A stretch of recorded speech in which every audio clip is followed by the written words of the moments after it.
Efendim Eğirdir Gölü'nün kenarından çıkarken Akpınar Köyü'ne düştü yolumuz. Tabii ki biraz karnımız acıktı ve çok güzel bir mekana denk geldik. Şu an mekan sahibimiz yanımızda. Akpınar Köyü'ndeyiz.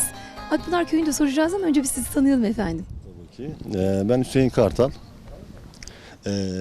Akpınarlıyım. Hem Kartal Tepesi'nin işletmecisiyim ve eski milli futbolcuyum. Eğirdir Gölü ile ilgili biraz böyle söylemler var. Kaç renk olur Eğirdir Gölü? Eğirdir Gölü 7 renklidir.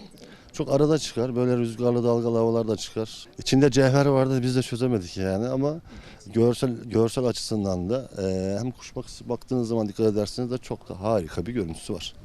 Küçük şirin bir ilçe ama turist açısından da belki de Isparta'nın en kıymetli ilçelerinden bir tanesi. Ben çünkü kendim bildiğim için bu insanlar nereden geliyor diyorum ama gerçekten Eğirdir'i çok seviyorlar ve görsel açısından da çok beğeniyorlar.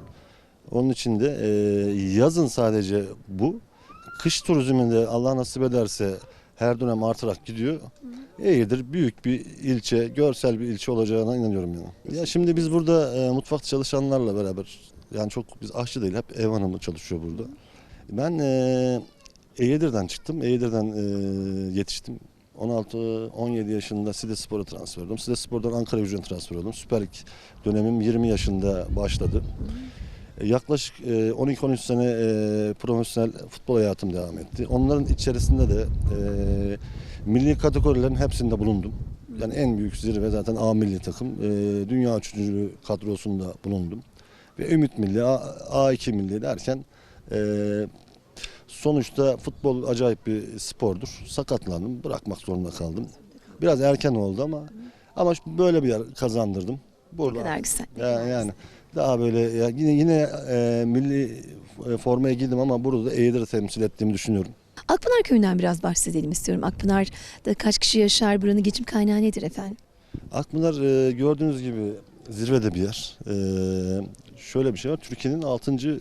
köyü seçilmiş burası. 6. Güzel Köyü. Aynen 6. güzel köyü seçildi. Hayvancılıkla besleniyor daha çok burada. Meyve ağaçları falan yok. Burası yaşlı bir nüfusa sahiptir. 100-120 kişi, tatlı, şirin, gördüğünüz gibi görseli olan bir köy. Evet. Samimi bir köy herhalde.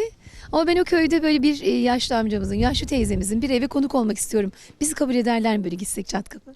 Etmezlermiş. Zaten misafirperver bir köydür burası. İsterseniz